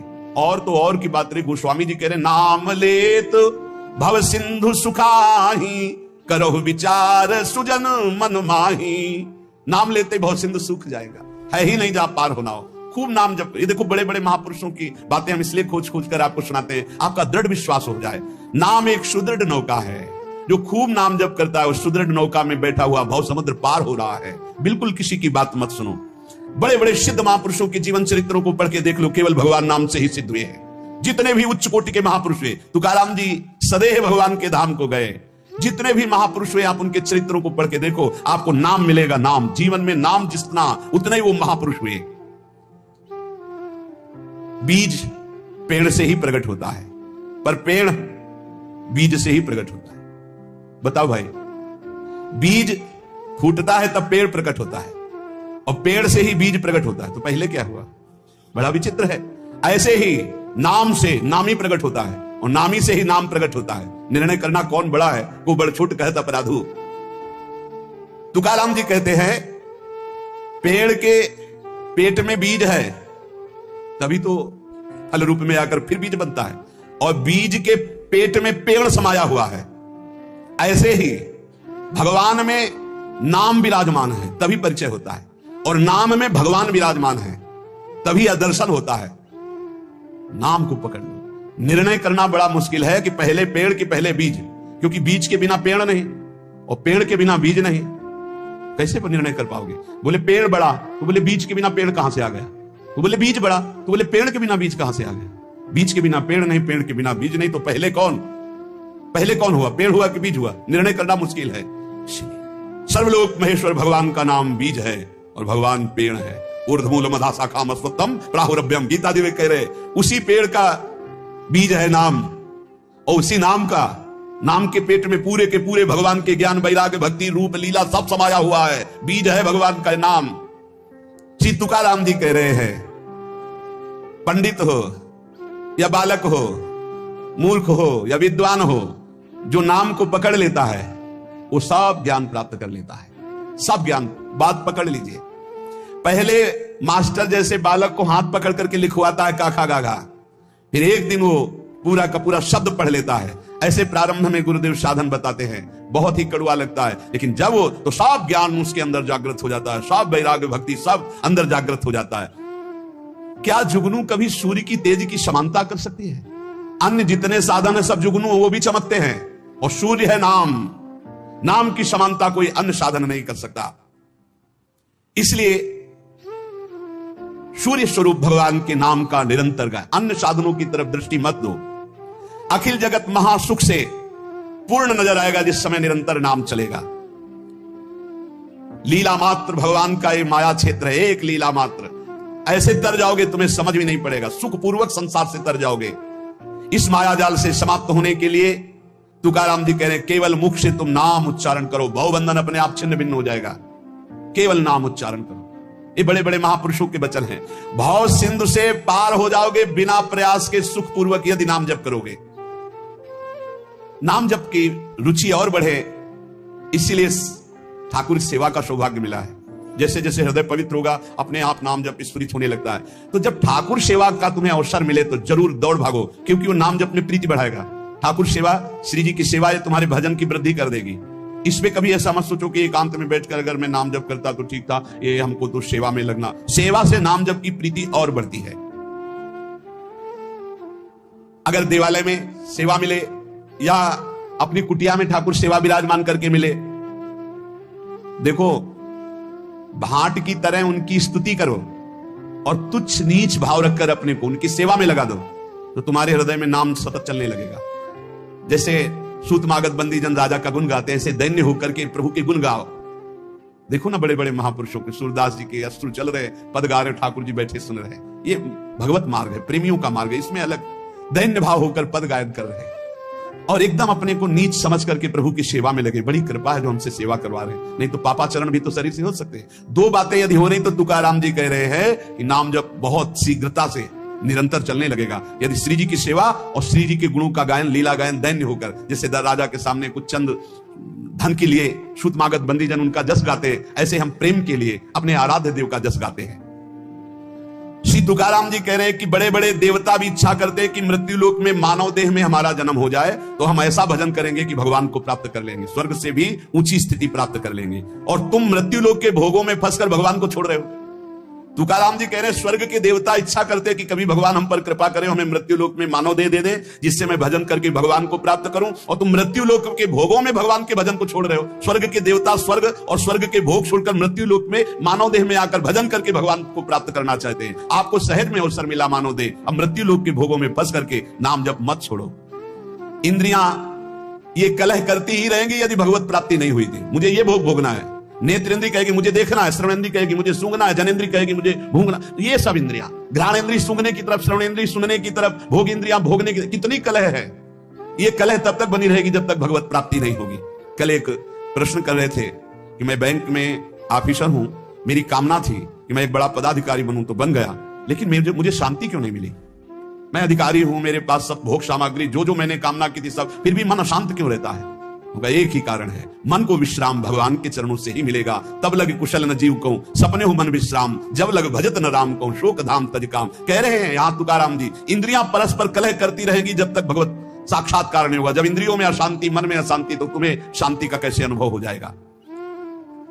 देखो बहुत ज्ञान की बात, तुम शरीर के रोम गिन सकते हो लेकिन भगवान की विभूतियों को नहीं गिन सकते। और जब तुम नाम जप करोगे तो सारी विभूतियां आप पर कृपा करेंगी, सारी विभूतियां आप पर कृपा करेंगी। मेरी जिससे प्राप्ति होती है वो शुद्ध पुण्यात्मा होता है। शुद्ध पुण्यात्मा वही है जिसके मुख में मेरा नाम होता है। तुकाराम जी कह रहे हैं, श्री भगवान कह रहे हैं मेरी जिससे प्राप्ति होती है वो शुद्ध पुण्यात्मा होता है। शुद्ध पुण्यात्मा कौन होता है? जिसके मुख में मेरा नाम होता है। जो मेरा अनन्य गति का होता है उसी को प्रेम प्राप्त होता है, और जो मेरे नाम का अनन्य हो जाता है उसे मेरी अनन्य गति प्राप्त होती है। पकड़ो महापुरुषों के वचनों को, पकड़ो, सब नाम है, सब नाम। जैसे गर्भिणी स्त्री को परोसा गया तो उसको जब तृप्ति हुई तो गर्भस्थ बालक को पुष्टता अपने आप प्राप्त हो जाती है। ऐसे ही जब भक्त प्रसन्न हो जाता है तो भक्त के हृदय में विराजमान भगवान अपने आप संतुष्ट हो जाते हैं। तो नाम जप करे और भक्तों की आराधना करे, अपनी कोई स्वतंत्र इच्छा ना रखे, अपनी इच्छा को भगवान की इच्छा में समर्पित कर दे। माली जल को जिधर ले जाता है उधर ही जल प्रवाहित होने लगता है। हमारे जीवन बगीचा के मालिक हैं भगवान गुरुदेव, जिधर वो हमको ले जा रहे हैं हमको उधर ही बहते चले जाना है। अगर उधर नहीं जाओगे तो प्रवाह फूट पड़ेगा और गलत दिशा की तरफ चला जाएगा। तुकाराम जी कह रहे हैं मधुर और विशद आनंद देने वाला भगवान का नाम है। देखो जल में भेद नहीं होता, जल सब में गिरता है, लेकिन अपने भावानुसार उसका स्वरूप अलग हो जाता है। जल तो ईख में भी गिरता है तो वही जल मधुर गन्ने का रस बन जाता है, और जल धतूर में भी गिरता है जिससे उसका फल पुष्ट होता है, वो जहर बन जाता है। जल केले में गिरता है जिससे कपूर बन जाता है। जल सीपी में गिरता है तो मोती बन जाता है। जल तो समान भाव से बरसता है लेकिन अधिकारानुसार उसका फल अलग अलग हो जाता है। तो जो उपासक भगवान में डूबा हुआ है वो महामधुर रस, विशद आनंद, विभिन्न विभूतियों का कृपा पात्र बन जाता है। और जो भगवान से विमुख है तो कृपा उनको भी की मानव दे दिया है, पापाचरण करके अपने जहर जैसा जीवन बना लेते हैं, अशांति में जीवन बना लेते हैं। चित्त मगन होकर के जब नाम गुणगान करता है, जब वाणी कंठ अवरुद्ध होने लगता है, शरीर में रोमांच हो जाता है, आंखें अधकुली और अश्रु वर्षा होने लगती है, शरीर में आनंद की लहर तरंगायमान होकर कंपायमान शरीर को कर देती है। ऐसा जब सुख प्रकट होता है तो जीव की जीव दशा नष्ट हो जाती है और वो भगवत स्वरूप हो जाता है, बनावटी नहीं, स्वाभाविक स्थिति। जब नाम गुण कीर्तन करते हुए ऐसी मस्ती छाती है, आपाद मस्तक, शरीर के चरण से लेकर मस्तक तक रोमांच हो गया, आंखें अधखुली हैं, चेष्टा रहित है, आनंद जल अश्रु रूप में बरस रहा है और ऐसी लहर आनंद की उठ रही कि शरीर कंपायमान हो रहा है, महासुख अलौकिक रस जब प्रकट होता है ऐसा, तो जीव की जीव दशा नष्ट हो जाती है और अपने स्वरूप में स्थित हो जाता है। संसार में रहते हुए, क्रिया करते हुए कोई कैसे मुक्त हो सकता है बिना अक्रियत्व आए? क्योंकि जो क्रिया करेगा उसका कर्म बनेगा, कर्म बनेगा तो वास्तव में भोक्तव्यम कृतम कर्म शुभाशुभम। तो कह रहे हैं तुकाराम जी, नटनाट्य अवधे संपादिले सोंग, ये जगत का जो नाटक का स्वांग रचा है उस परमात्मा ने रचा है, तुम भी उसी स्वांग के एक हिस्से हो, बस स्वांग मात्र करो, सच्चाई से नहीं। तुम न किसी के सच्चे पति हो, न किसी के पुत्र हो, न किसी के पिता हो, न किसी की पत्नी हो, तुम भगवत स्वरूप हो, स्वांग मिला है, स्वांग करो। सच्चाई है कि मैं ईश्वर के नाम रूप लीला धाम में निरंतर चित्त को जोड़े, ये सच्चा नहीं है, झूठा है। ना तुम कुछ दिन के जो बने हुए पति हो, ना शाश्वत पति नहीं हो, तुम पहले नहीं थे, बाद में भी नहीं रहोगे, बीच में कुछ दिन के हो, लेकिन शाश्वत है सच्चिदानंद प्रभु। श्री तुकाराम जी कह रहे, नटनाट्य अवधे संपादिले सोंगो, ये स्वांग है, ये नट का नाट्य है, बिल्कुल नाटक जैसा करो, सत्य है भगवत नाम, भगवत रूप, भगवत लीला। क्या कोई अंगारों की सेज पर सुख की नींद सो सकता है? तो उत्तर आएगा नहीं। तो क्या खटमल की चारपाई पर सुख की नींद सो सकता है? तो बोले नहीं। तो बोले ऐसे ही भोग वासना, नाना प्रकार की गंदी वासना, ये क्या तुम्हें सुख चैन से सोने देंगी? अनंत जन्मों से जलते हुए चले आ रहे हो, आगे भी जलना पड़ेगा।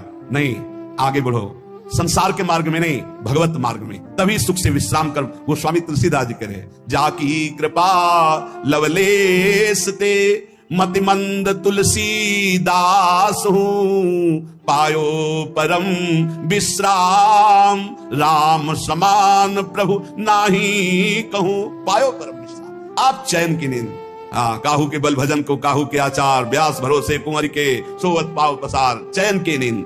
ये अंगारों की सेज पर पड़ना है, जो भोगों में, जो नाना प्रकार की वासनाओं, मानो खटमल की चारपाई पर, कहां चिंता शोक भय से युक्त कहीं नींद आती है? जब तक देह भाव है प्यारे कि मैं स्त्री हूं, मैं पुरुष हूं, तब तक बंधन को प्राप्त हो। भाव ही देह भाव को नष्ट करेगा, भगवत भाव कर्म बंधनों को नष्ट करेगा। दही मत कर जब उससे मक्खन निकाल लिया जाता है तो मक्खन छाछ में डालने से ऊपर ही रहता है, कभी डूबता नहीं है। जब तक मथा नहीं गया था तो एक में ही एकम एक था, और जब मथ कर दही को मक्खन निकाल लिया गया तो फिर उसे छाछ में छोड़ दो, फिर नहीं मिल सकता। ऐसे ही खूब नाम जप करके पहले जीवन तो नष्ट कर दो, फिर संसार में रहोगे तो ऐसे रहोगे जैसे छाछ के ऊपर मक्खन रहता है, कभी मिल नहीं सकता। तुकाराम जी कहते हैं, दही से पहले मथ करके मक्खन अलग कर लो, फिर मिलाना भी चाहोगे तो चाहे जितना प्रयास करो मिलेगा ही नहीं। ऐसे एक बार तुम देह भाव से अलग हो, नाम जप करके ऐसा ज्ञान प्राप्त करो, फिर संसार में तुम्हें कोई नहीं बांध सकता। प्यासा प्यासे की हालत जानता है, भूखा भूखे की हालत जानता है। ऐसे ही भगवत मार्ग का पथिक केवल भगवत मार्ग के पथिक ही भगवत मार्ग के पथिक को जानते हैं, दूसरे नहीं जान सकते। दूसरों को तो आश्चर्य लगता है, ऐसा कैसे हो सकता है कि घर में खाने को नहीं, हर कष्ट हर, और वो खूब नाच नाच करके नाम कीर्तन कर रहे हैं। ऐसा कैसे हो सकता है कि घर में इकलौते पुत्र का 100 पड़ा हुआ है और वो नाम कीर्तन कर रहे हैं? ऐसा कैसे हो सकता है कि क्षण क्षण पर कष्ट दिया जा रहा है और वो हरि हरि हरि मेरा हरि मेरा हरि? ऐसा कैसे हो सकता है प्रहलाद जी? ऐसा कैसे हो सकता है 22 बाजारों में मार कोड़े खाल खींच ली गई, फिर भी ना तो भक्ति में फर्क पड़ा ना भक्त में फर्क पड़ा, वैसे ही भक्ति वैसे ही मुख प्रसन्न। कैसा कैसे हो सकता है? ये बात जैसे प्यासे को प्यासा जानता है, भूखे को भूखा जानता है, ऐसे ही भगवान के भक्त को सिर्फ भगवान का भक्त जानता है। ये विषय संसारिक प्रापंचिक लोग उसे नहीं जान सकते। तुकाराम जी कहते हैं, माया योग से जीव दुर्दशा को प्राप्त हो रहा है और भक्ति योग से महासुख को भोगेगा। इसलिए माया योग से हटो और भक्ति योग को प्राप्त करो। अनित्यम असुखम लोको मिमम प्राप्य भजस्वमाम, ये संसार के नाशवान सुख भोगों से मन को हटाओ, लोक के भोग तुम्हें दुर्गति को प्राप्त करा देंगे। प्राप्य भजस्वमाम, मुझे भजो, भगवान करे मेरा स्मरण करो। बाटे या जनाचे थोर व आश्चर्य विषय वडिम भूतले जीव। तुकाराम जी कह रहे हैं कि जीव भोगों में फंसकर समय को नष्ट कर रहा है। वो समझ रहा है बड़ा अच्छा समय व्यतीत हो रहा है, लेकिन आगे भयानक दुख आने वाला है, फिर मृत्यु होगी, फिर अन्य योनियों में जाओगे। इसलिए भजन कर लो। पैसा के बल से, भोगों के बल से, पद के बल से तुम काल से नहीं बच सकते। उन्मत्त मत हो, भजन कर लो। तुकाराम जी कह रहे बड़ी दया आ रही है ऐसे जीवों पर जो भोगों के बल से, धन के बल से अपने जीवन को नष्ट कर रहे हैं कि समय बढ़िया जा रहा है बड़ी मौज मस्ती से, लेकिन वो आगामी दुख को नहीं देख पा रहे हैं। अरे ये मुझे ना भजे ऐसा कौन सा बल है इनको मिल गया कि निश्चिंत होकर भोगों में पड़े हुए। भगवान को भी दया आती है कि ये जीव कैसा भूला हुआ है। इनमें कौन सा ऐसा दम है जो अंत काल में तुम्हें काल से बचा सकता है? रुपया में, पत्नी में, पुत्र में, पति में, परिवार में, धन में, किसमें ऐसा बल है जो तुम्हें मृत्यु से बचा सके? जब मृत्यु से नहीं बचोगे तो फिर अगला जन्म होगा, फिर उस योनि में नया। ये कब तक चलता रहेगा? क्या यमदूतों से तुम्हें ये रुपया पैसा बचा लेगा? क्या यमदूतों के दंड से तुम्हें ये नाना प्रकार के शरीर संबंधी लोग बचा लेंगे? नहीं। तो विद्या बचा लेगी, वयस बचा लेगी, प्राणियों का रिश्ता नाता तुम्हें बचा लेगा। अरे अब होश में हो जाओ। संसार काल का कलेवा है, इसमें कोई नहीं बचेगा, सब मरेंगे। इसलिए नाम जप कर ले, अपने को बचा ले। बचाना क्या है? देह भाव से हट गए, बच गए। भजन के बल से देह भाव से हट गए तो मृत्यु का प्रभाव देह में होगा, आपके ऊपर नहीं। आप परम पद को प्राप्त हो जाएंगे। जीव तू मृत्यु को मत भूल। मृत्यु को बड़ा चस्का लगा है लोगों के मारने का। वो किसी को नहीं बख्शती, सबको मारती चली जाती है, रौंदती चली जाती है। एकमात्र नंदनंदन यशोदानंदन है जो तुम्हें मृत्यु से बचा सकते हैं, देह भाव रहित करके। चाहे कोई कितना बुद्धिमान हो, क्या चीनी से ऊख बना सकता है? गन्ना बना सकता है? गन्ने से चीनी तो बन गई, लेकिन चीनी से गन्ना खड़ा कर सकता है फुल? कभी भी कितना भी बड़ा विज्ञानी हो, गन्ने से चीनी बन गई, गन्ने का रस फिर उबाला गया, फिर वो चीनी बनने के अधिकार में आ, पर चीनी से गन्ना बना सकता है? तो बोले नहीं। तो बोले वैसे दिमाग खर्च कर ले, तू जन्म जन्मांतर में मृत्यु के चक्कर में पड़ा हुआ है। जब तक तू भगवान का भजन नहीं करेगा तब तक तू सुख नहीं प्राप्त कर सकता। सुख सिंधु से तू प्रकट हुआ है, अब सुख सिंधु का भजन कर ले, नहीं तो तू सुख सिंधु खड़ा नहीं कर सकता संसार में। मकान बना के करोड़ों अरबों रुपया जमा करके नाना प्रकार, जैसे चीनी से फिर ऊख नहीं बनाया जा सकता, ऐसे तू लाभ उपाय कर ले अपनी बुद्धि से। इस दुखालय संसार में तू है सुख स्वरूप, लेकिन तू सुख नहीं पा सकता बिना सुख सिंधु का भजन के। गर्भवास में तूने वादा किया था कि हर जीव वादा करता है, एक बार मुझे यहां से निकाल दो, मैं भजन करके भगवान को प्राप्त करूंगा। अरे उस वादे को भूल गया। भगवान शेषनाग भी अपनी 2000 जिह्वा से जिनका नाम गुणगान करते हैं, वेद भी जिनका नेति, उनसे वादा किया था तूने कि एक बार गर्भ से बाहर कर दो, मैं तुम्हारा भजन करूंगा। बौरा गया, इस माया में आके फिर बौरा गया। अपनी जिह्वा से व्यर्थ की बातें करके, दिमाग से नाना प्रकार के प्रपंच का चिंतन करके फिर फंस गया चक्कर में, वो वादा भूल करके। इसलिए श्री तुकाराम जी कहते हैं, जीवात्मा तू ही अपना तारक है और तू ही अपना मारक है। यदि तूने वादा निभाया और भजन किया तो अपने को तार लेगा, और यदि वादा भूलकर फिर प्रपंच के चिंतन में लगा तो अपने को मार देगा। तू अपना उद्धारक बन रे जीव, तू मुक्त है, मुक्त हो जा। सोच, ये संसार तेरे को कभी सुख नहीं दे पाया, तो अब क्या तुझे सुख देगा? इसलिए जैसे भोजन पाने से तृप्ति होती है एक एक कवल से, ऐसे एक एक नाम से संसार से वैराग्य, स्वरूप का बोध और भगवान से प्रेम होता है। इसलिए निरंतर नाम जप करो, जो हमारे जीवन का परम लाभ है। नाम, हर समय नाम जप करते रहो। जहां संत जन मिले दौड़ कर जाओ, चरण वंदना करो, उनके वचन सुनो। भगवत चर्चा सुनने से नाम जप में बड़ा उत्साह होता है। भजन न होई संग बिन, भजन बिना नहीं प्रेम, और भजन के बिना भगवत प्रेम नहीं हो, प्रेम के बिना इस संसार से मुक्ति नहीं। क्योंकि जब भगवत प्रेम होता है तो शरीर राग नष्ट हो जाता है। ये बड़ा कष्टमय शरीर है। अभी भगवान कृपालु हैं, आपको कष्ट का समय नहीं आया इसलिए आप नहीं समझ पा रहे हैं। नहीं, बड़ा कष्ट करना ही है, जी नहीं सकते। बड़ी मतलब आप समझो, अगर स्थिति ना हो तो प्रतिपल कष्ट का समय है, प्रतिपल कष्ट का समय। अगर भगवान का चिंतन न हो तो क्या चिंतन है, क्या कष्ट का चिंतन है, हर समय कष्ट। तो ये क्या हमारे ऊपर है? क्या सब जीव को भोगना पड़ेगा। आपकी लंबी यात्रा है, हजारों जन्म बार बार ले लेकर भोगना, इसलिए ऐसे भोगों में फंस करके तुम्हें भुलावे में माया डाल रही। इसलिए हमारी प्रार्थना है, इसी जन्म में भजन करके जो कष्ट मिले सह करके मुक्त हो जाओ। बस यही जीवन का परम लाभ है।